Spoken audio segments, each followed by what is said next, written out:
Assalamu alaikum. Welcome back to Conceptual Learning for Students. In our previous lecture, हमने levels of organisation का first level पढ़ा था, जिसमें हमने सब एटॉमिक एंड एटॉमिक लेवल के बारे में पढ़ा था. Now we will move on to our next level, which is molecular level. Levels of organisation का सेकेंड लेवल मॉलिक्यूलर लेवल है.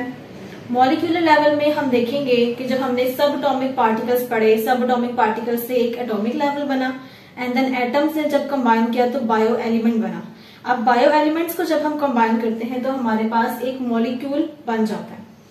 मुख्तलिफ बायो एलिमेंट्स जो कि आपस में मिलके एक मॉलिक्यूल बनाएंगे.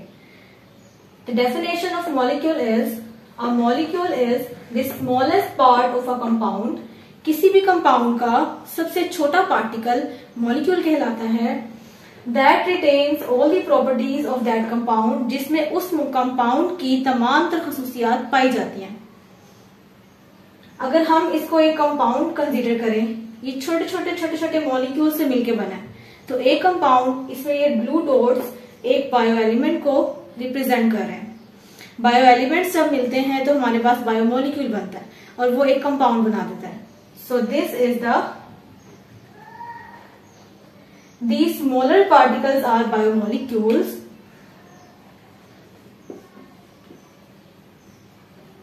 which makes the whole compound.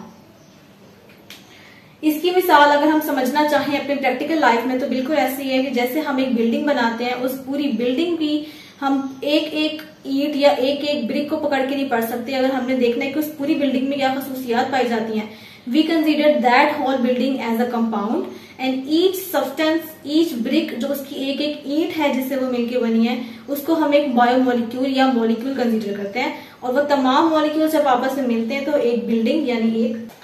Bio elements में दो तरह की बॉन्डिंग पाई जाती है.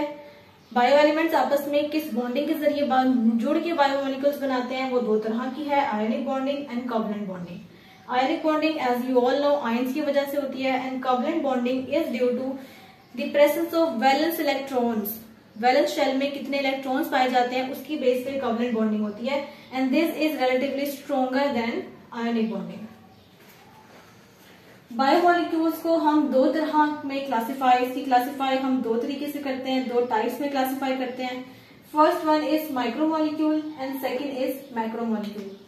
माइक्रो का वर्ड निकला है स्मॉल से. माइक्रो वर्ड हम यूज करते हैं छोटी चीजों के लिए, स्मॉल के लिए, एंड मैक्रो मींस लार्ज. तो माइक्रो मॉलिक्यूल्स ऐसे मॉलिक्यूल्स हैं जिनका मॉलिक्यूलर वेट कम होगा, low molecular weight. Macro molecules have high molecular weight. For example glucose and water. Carbohydrate is a form of glucose and proteins, lipids, starches. Proteins amino acids के मिलने से proteins बनती हैं.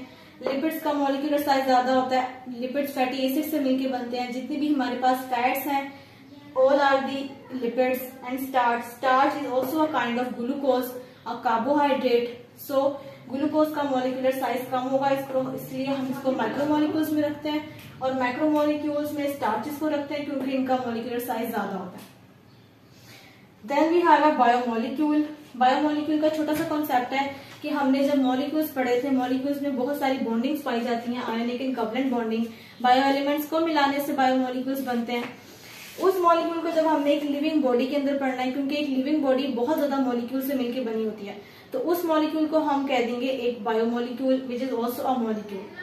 Building materials या building blocks of an organism. किसी भी जानदार की बॉडी का बिल्डिंग ब्लॉक्स हैं. किसी भी जानदार की बॉडी, ऑर्गेनिज्म की बॉडी बहुत सारे बायोमोलिक्यूल से मिलकर बनी होती है. So when we read a molecule in living organism, it becomes a biomolecule. I hope you will understand all the things in my lecture. Thank you so much.